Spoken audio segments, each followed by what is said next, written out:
Hello and welcome back to another episode of the Bunch of Nuts podcast. I'm Dan. I'm here with Blake today. It is Big Cass's birthday. Happy birthday, Cass. Our dude is in international waters on a cruise right now. No service, but happy birthday, Cass. And you probably hear Carmen going nuts in the background. I apologize. She's just howling. She sees someone outside. But today here, I got Blake, our boy Blake, recurring, co-host at this point. Blake, it's great to have you. How have you been? It's awesome to be here. I love coming on the show with you guys. I've been doing well. It's been a good summer so far. Working on a big season preview article, which we'll get to in a little bit. But yeah, it's great to be here. Yeah, we're definitely going to get to that article. Just some minor things to touch on first. First, Ohio State announced that Wisconsin is going to be a blackout. And then following that, we're going to bring back the Scarlet Out, even though every game's kind of a Scarlet Out in the shoe, but it's, the color rush uniforms against Iowa. Blake, which uniform combo do you like better? Let's start with that. I mean, I was at one of the blackouts actually in 2017 against Penn State, and the blackout looks cool, but we did it during the day. So, it kind of loses its luster a little bit. And that was an awesome atmosphere. But then we saw the Scarlet Out last year. I know we've done it in years past, but bringing in the uniforms where we kind of wore the color rush, they looked sweet last year. So I'm a big fan of the Scarlet Out, and that's more true to Ohio State's brand and the colors, which is why I like that more. Me too. And yeah, so I'm all in on the Scarlet Out. I like them both. It's going to be great to have those atmospheres this year.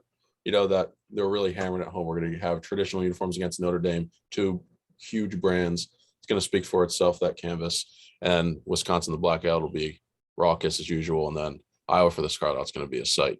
I think it's smart to do the Scarlet Out against a team like Iowa. The Scarlet Out is effective, but I think the blackout is way more effective from a crowd perspective, intimidation perspective. But the Scarlet Out looks better. So I think they're both great options. One's aesthetically pleasing and one gets the job done. I think Wisconsin will be the tougher test. So it's important to bring the blackout against them, which is crazy too, because you would have to assume now this has to be a night game, right? I'm thinking it has to be a night game if they're doing the blackout and it's Wisconsin for sure. I mean, that's going to be a big matchup. Because just it might be the first. And it might be the first of two meetings this year too against either Wisconsin or Iowa. Because I'm just thinking about it. I feel like Big Noon kickoff would want Iowa, Ohio State, the color rush on noon, and then Wisconsin. That might be. Twitter has me all confused because Twitter doesn't know who has the game. Because some people are saying Game Day has the Wisconsin game. Some people are saying Fox has the Wisconsin game. No one knows. But if it's with ABC, it's going to be a night game. If it's with Fox, it's going to be a day game. Yeah, looking at the slate of games, there's only 3 big games in week 4 when Ohio State plays Wisconsin. I'm going to assume Game Day is going to be in town and ABC is going to have that matchup. Just kind of looking at the slate and seeing, just kind of knowing a couple other things. I'm pretty certain that's going to end up being a night game with ABC. Fowler and Herbie in the booth. I agree. It's just interesting because, and I'm not complaining about this, but Ohio State's getting the Notre Dame game week 1, and then we're also getting the Wisconsin game like a few weeks later. I just don't know if they can like justify that because they you got to think about it if you're like a Tennessee fan or like a USC fan. It's like, why aren't they coming to our schools or like? So it's gonna be interesting to see how that plays into that. Yeah, I agree. But I mean, it's gonna be good. Either way, it's gonna be beautiful, and I'm not complaining. No, not at all. It's gonna be an awesome environment no matter what time of day you kick that off. But it's gonna add more to the environment and to the game and to the build up if it's at night or even 3:30. But that's kind of off the table at that point. It's gonna be nooner night. that was people were saying that would be the funny one too. Like imagine we're like trying to figure this all out and they just do it at 3:30, which I honestly would not hate. It could be me either. It could be that 3:30 ABC game because sometimes they do have those 3:30 games for the night games. I think that would honestly fit nicely. Mm-hmm. Yeah, I'd be down for that too. Yeah, for sure. For sure. Moving on, EJ Liddell, not good, Blake. I don't know if you watched the video. I did. Basically, he was playing defense. Someone was kind of backing him down a little bit. EJ Liddell was holding his ground. His legs got stuck, knee bent the wrong way. Turns out torn ACL. Prior to that, he had a basket in the summer league. He had a nice little dunk. And then he also injured his knee though prior, which was interesting. But EJ Liddell officially done for the season. What's your reaction to that? Just kind of heartbroken for him, honestly. I mean, not kind of. I am. You always hate to see guys get injured, especially a guy like EJ Liddell, who he kind of looked like he got overlooked in the draft class a little bit based on where he went. But that was his chance to go out and prove himself in the summer league. Kind of get himself acclimated to what the NBA is like and everything. Yeah. And we know he's been a great player in Columbus for us. And it was going to be awesome to see him get an opportunity in the league because he's going to be an impact player. And it just kind of delays it. And that's the risk that comes with the summer league. I know it's few and far between, but I really am heartbroken for him. And I wish him well in a quick recovery for sure. Me too. Good news is it's the Pelicans he's on. So if you can't make the Pelicans, that's on you. He should, I think, easily make the team because they had the run this year. They have some players, but I mean, it's the Pelicans. It's not like the hardest team to make. Right. So that's true. Yeah. I mean, well, I'm sure he'll be all right. But Blake, reason we really have you on today is it's close to fall camp. We just did our awards preview last week. You were basically you're kind of like a mini Phil Steele now at this point with your 6 years in a row with your previews. You have your preview in the works right now, but let's touch upon it a little bit.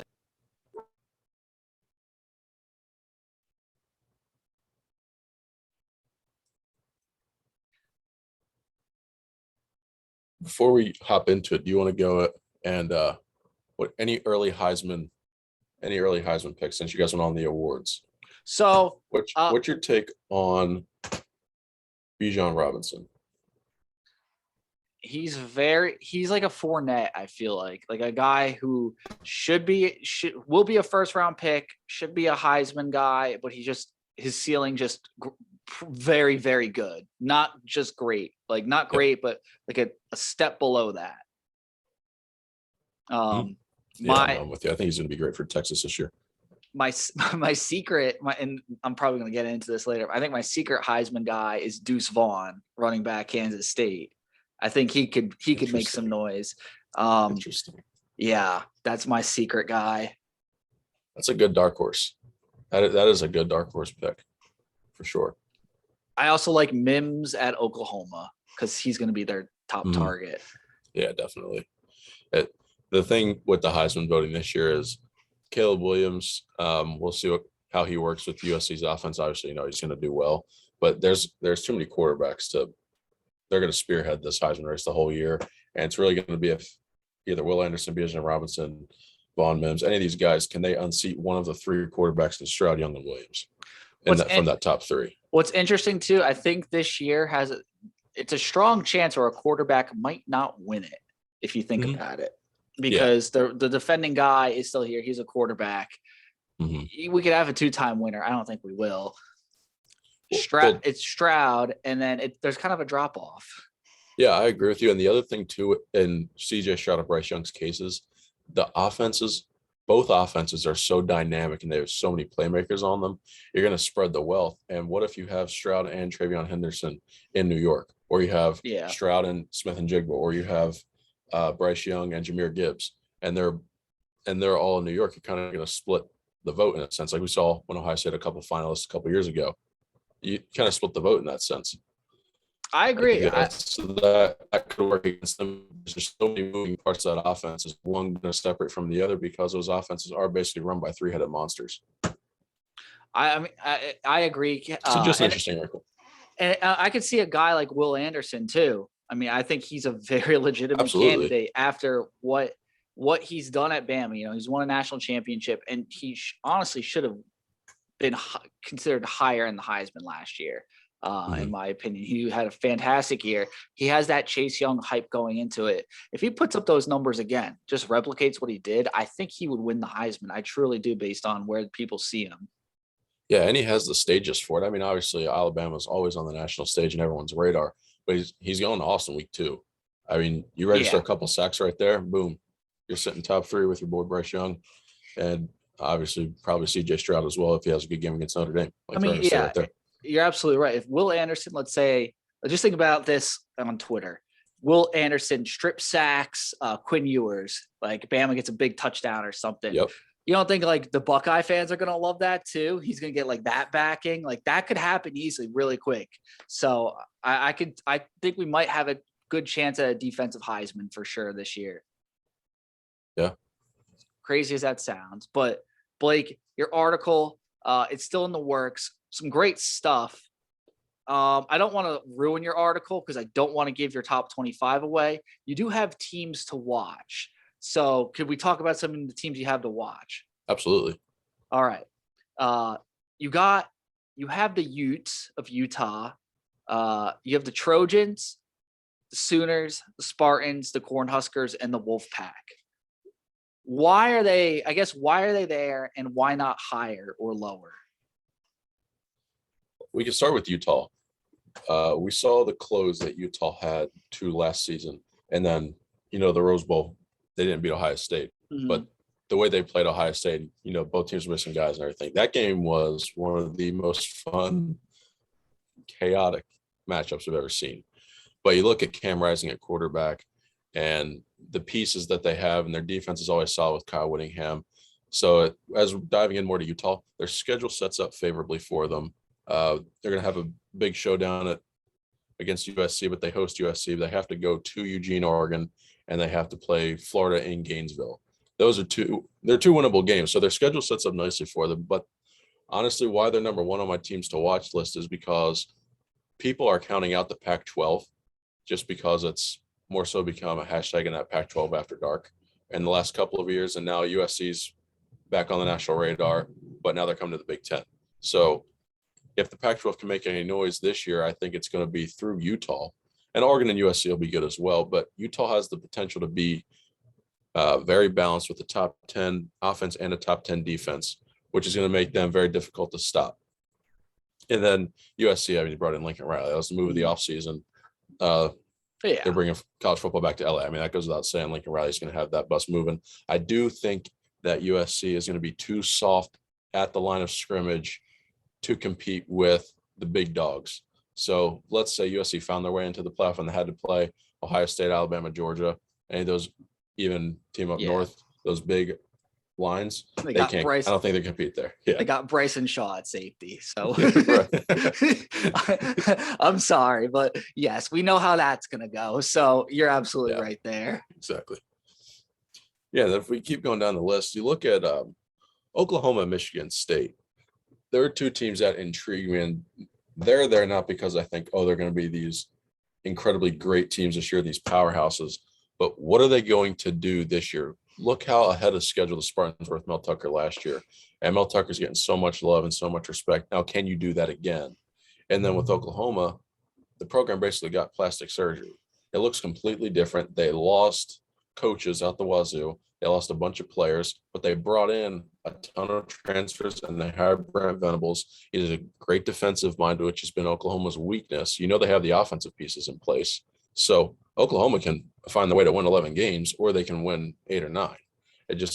I'm just intrigued by what Oklahoma can do this year. And the Big 12 is not as clear cut as people think, because I don't know how good Texas is going to be. They're going to get waxed by Alabama week 2. And then Nebraska played a ton of close games last year.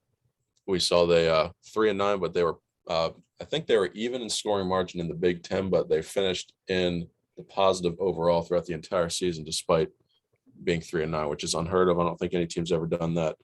And North Carolina State, there's outlets that are having the Wolfpack in the playoff. I don't know how you feel about that ceiling for NC State. No shot. I personally don't see that. However, I can see them winning the ACC, or at least having 10 wins.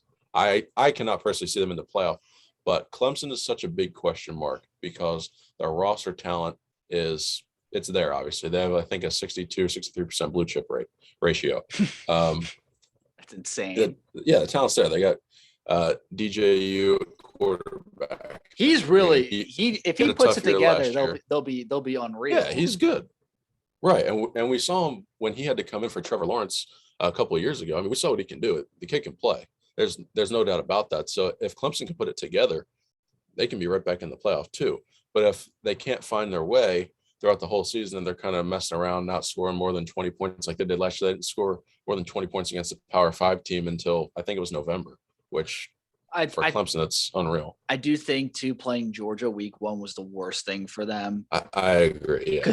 Because their offense, they played arguably one of the best defenses in college football history. Week 1 offense barely got any points. That just destroys any confidence going into the season. And then right there, you're just in your head. I think that was just terrible for them. Yeah, that's a great point. And really the ACC hangs in the balance of Clemson this year because so many teams are getting love. You see Miami's on the radar now with Mario Cristobal and they're recruiting. I was going to say, I think Miami has a shot. You were saying like Clemson. I think Miami or Pitt would be my teams out of the ACC because Pitt just showed us they could do it. And we were talking pre-show like Slovis, and they still have a great receiving core. Mm-hmm. They could replicate what they did last year if Clemson is down. I think it's possible like a 2-loss Pitt team. But Miami, though, Tyler Van Dyke has been ranked the second best quarterback in the ACC. He was a freshman last year. He's got swag. He's a good passer. Mario Cristobal coming in obviously has Miami, knows Miami like the back of his hand, went there, alumni, recruiting great. I think Miami has some momentum right now. Yeah, and Miami's going to play tough because that's Mario Cristobal's brand. He turned soft West Coast Oregon, Mr. Slant Route and speedy offense into a bruising power football school that can still run a spread. They now run the power spread. And we saw the lineup close last year in Columbus. I mean, yeah, they can play big boy football now. And Miami's going to bring that back. So you bring that physicality back into Miami in the ACC, you're going to make noise. Absolutely. He has probably one of the best quarterback. Well, I lied. Justin Herbert was probably much better, but Tyler Van Dyke's probably one of the better quarterbacks he's had. So it's very feasible to believe that. And then they got Jalen Knighton too, good player. He's going to be a sophomore now. So, I mean, Miami's pretty loaded. Yeah, I agree. The ACC, they've got all these teams that are talking about, like, can Wake Forest do it again? They've got Sam Hartman still there. You have NC State. They're on the radar. You have Pitt. They're back with Slovis. You've got Miami. And then, there's a whole slew of teams below Clemson that are ready to take the crown. But are those teams ready to unseat Clemson again and end that dynasty? Or did Clemson just slip up last year, can't get out of their own way? They've got the pieces back together. They're going to retool the offense and the defense with new coordinators, and they're going to return back to that prominence we've seen during the college football playoff era. It's very possible the ACC could just be on the rise. Yeah. If all those if FSU, Miami, Clemson, trying to think anyone else big. Like if those teams are all good, the ACC is one of the best. Like it's a top 2 conference, easily. So, yeah, that's what the sport's missed for the last so many years. I mean, you just had Clemson, and there's not much depth to the conference. That was the Big Ten's problem for the longest time. And then Penn State decided they wanted to win the Big Ten, and the team up north last year, now they won the Big Ten. The Wolverines and Nittany Lions, like they've played in big games. They've given the Big Ten depth. Wisconsin, Michigan State, Iowa. They've all given the Big Ten depth behind Ohio State for once. The SEC, obviously, we know they have depth. But the Big 12 and the ACC and the Pac-12, they've struggled with that depth. They've had one team that's in the conversation every year in the college football playoff era or around it, and then maybe a second or a third. But other than that, there's not much to offer. But now it looks like that ACC depth is going to be coming back this year or next year. Speaking of depth, looks like you have, I believe, 6 Big Ten teams in your top 25, if I counted correctly here. I'm not gonna reveal your top 25. You did have, though, that team up north surprisingly high, but I do agree where they are in your article, because if you look at their schedule, and I got this in honor of them, it's a cupcake. Like it's literally their schedule's a cupcake. They're gonna be probably 5-0, 6-0 without facing anyone tough. I'm gonna eat this now. Yeah, go for it. I'll talk while you do. Enjoy it. So that's what's really interesting about what's going on in Ann Arbor. Jim Harbaugh's coming off his best year. He's got the monkey off his back now. You have the quarterback battle with Cade McNamara and JJ McCarthy. In my opinion, JJ McCarthy eventually wins that battle. That's my opinion. I think he is the better option at quarterback given his skill set and in the modern offense they have. Also, Ronnie Bell's back this year. He's going to be someone that everybody forgot about and is written off because he's just not in their sights. He's going to come back. He's going to be a great player. And Donovan Edwards, the kid can ball. So despite he can play losing like 5 different positions. Right. He's at H-back. He's like their Curtis Samuel. And if you look at their setup is, okay, Josh Gaddis is now in Miami and Mike McDonald, his rental's over. He's back with the Ravens. All right. So they lose 2 coordinators. Normally a cause for concern. They lose some key pieces on defense. Normally a cause for concern. Well, September, they don't even have to show up to the big house to win. They're not playing anyone with a pulse until they walk into Kinnick, which is not going to be a walk in the park. But you can work out the kinks in a full month. You're going to have all of camp. You have spring ball, all of camp, and an entire month of college football, live game reps. You're going to have the kinks basically worked out by then. So your only 2 tough road games are Iowa and Ohio State and Columbus. Yeah. I can see a world where they're 11-0 walking into the horseshoe, and we have a monster collision on hand in the shoe. I think we're significantly better still. Like I know they beat us. I agree. I think we're gonna do like a 2018 game where we just absolutely thrash them. I believe that. It's very possible that they're gonna be, like you said, 11-0 when they come in here. I think though they'll drop 1. Yeah, 10-1's more likely, but I can see the world where they could be 11-0. And I can also see 9-2. Michigan State will somehow beat them or something. Some always have. He has trouble with the snap. Something crazy would happen, in my opinion. It always does, and then we'll thrash him. But you're absolutely right there. Who are some surprise national contenders? Do you have 1 or 2? I guess because it's tough to find national contenders in college football because there's usually only 3. Yeah. So are you wanting a team that's in the betting favorites or just someone that's in the lower top 10, top 15 like that? Who do you think could go? Who do you think could win a national championship if they got into the playoff and got hot? I guess outside of Ohio State and Alabama. Yeah, that's right. Really my question here. That's a tough call. I mean, Georgia has the roster to get back there. I'm not sure that they can sustain what they did last year. And you kind of look at Georgia, their average drive that they had to do last year for the offense was like 40-something yards. I mean, that's unbelievable numbers. Let's see what the offense can do. And they have to go 60 or 70 yards constantly throughout the whole season. They're probably going to lose a game in the regular season, but Georgia can definitely win it. They have an elite roster. They have a great coach. They're right up there. Texas A&M has a roster. I don't think they're getting to the playoff, though. A team up north, they're going to be right there. Notre Dame is going to be right there. Notre Dame is going to be one of the better Notre Dame teams we've seen in our lifetimes. They do have a tough schedule. They open in Columbus. Obviously, I have my thoughts and opinions on that game in the article that you'll see. And then they play Clemson, which is going to be the evaluator, that game against Clemson. And then they close at USC. But Notre Dame's going to have the line play to do it. It's just it's kind of like LeBron and the Raptors.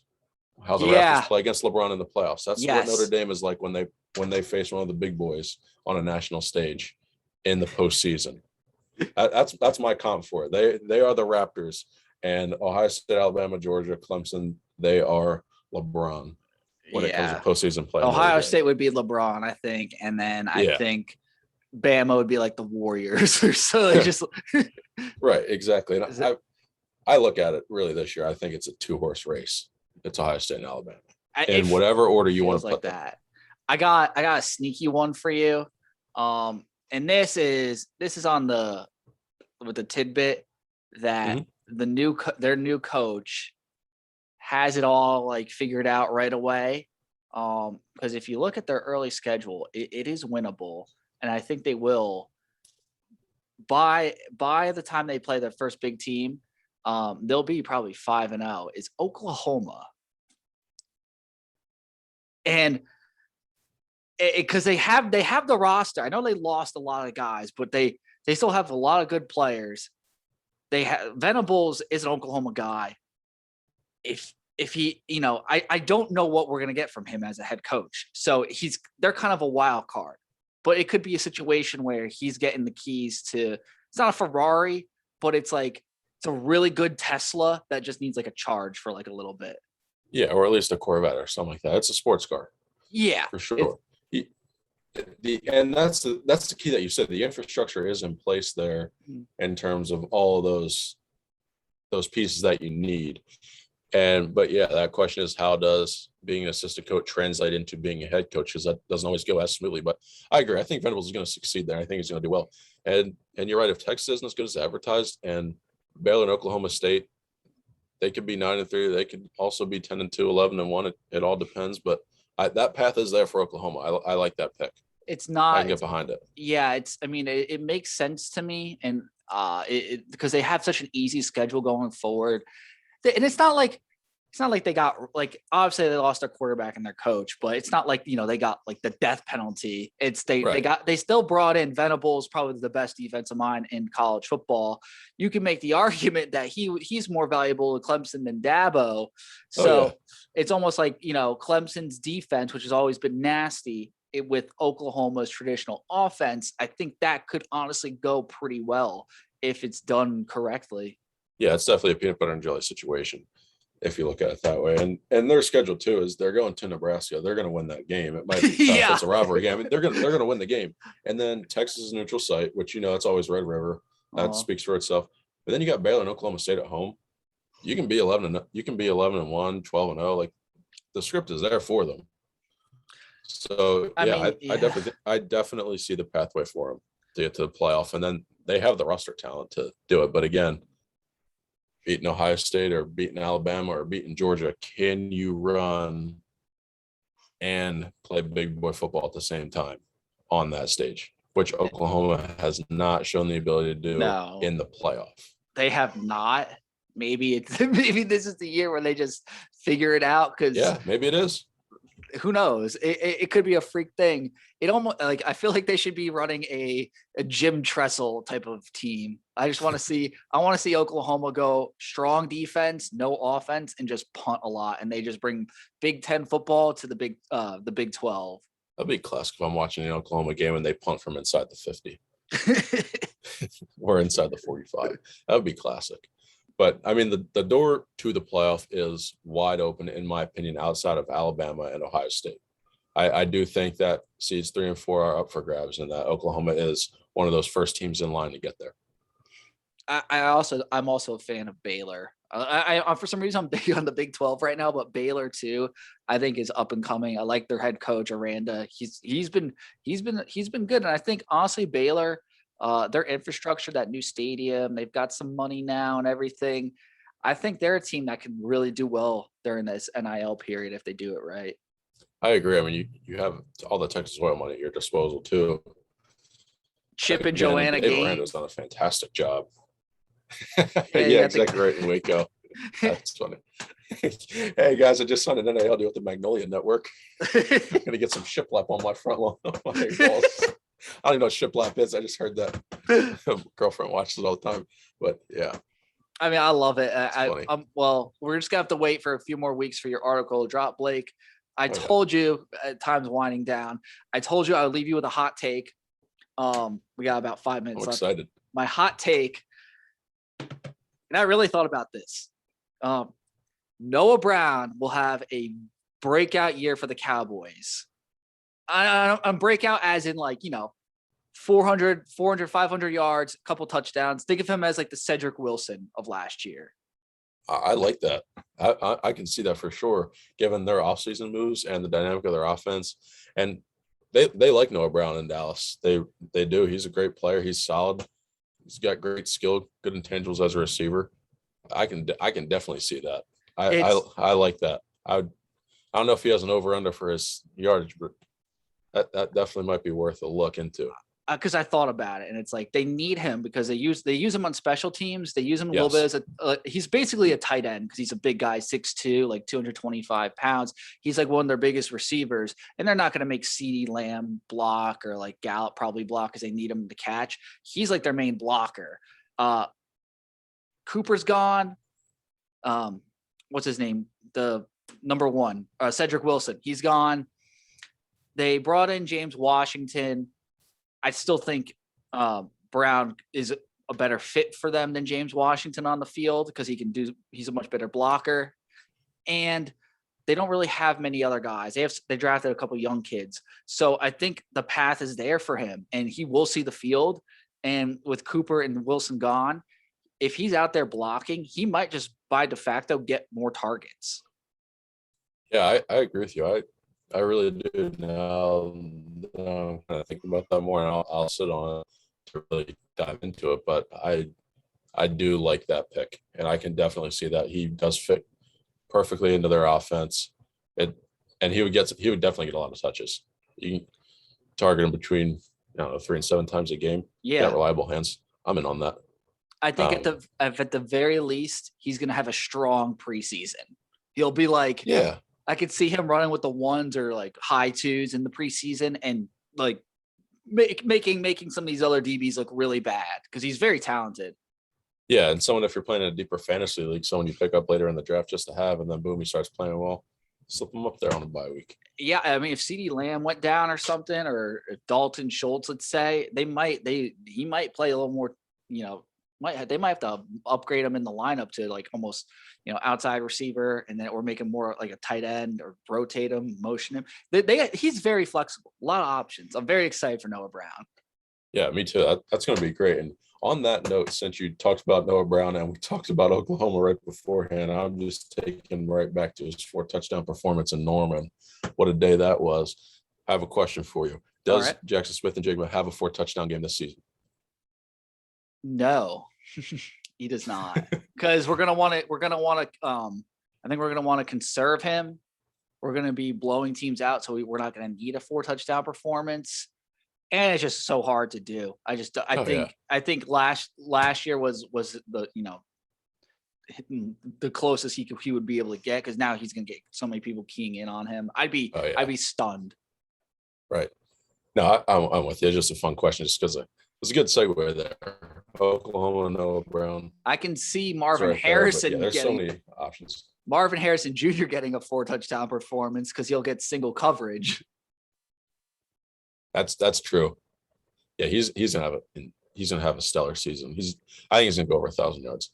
Because if think about it, he's so tall too and lanky. Yeah, he's got size. If you're going single coverage on not Noah Brown, if you're going single coverage on Jackson Smith-Njigba, or you're doubling Jackson Smith-Njigba, if that's not a good corner, let's say that's a small corner, they can. CJ Stroud's good enough to abuse that all day if there's no safety over the top. Right, or feed me that single coverage press man on the outside with Marvin Harrison. Yeah, you just gotta break the press and you're gone. All day. You're gone. I think that's feasible. Definitely. But Blake, time's running out. But thank you so much for coming on. Anything else before we wrap it up here? Man, the air's starting to smell different. We're past 4th of July. I'm excited for football. It is coming in a couple weeks. And yeah, just keep an eye out for that season preview. We'll be back to kind of break it down and talk to it. But thanks for having me on today. It's always a pleasure to be on with you and Cass, and happy birthday, Cass. Happy birthday, Cass. To this. Yeah. I'm excited. Awesome. So as always, go Buckeyes. As always, thank you so much for listening, and go Bucks.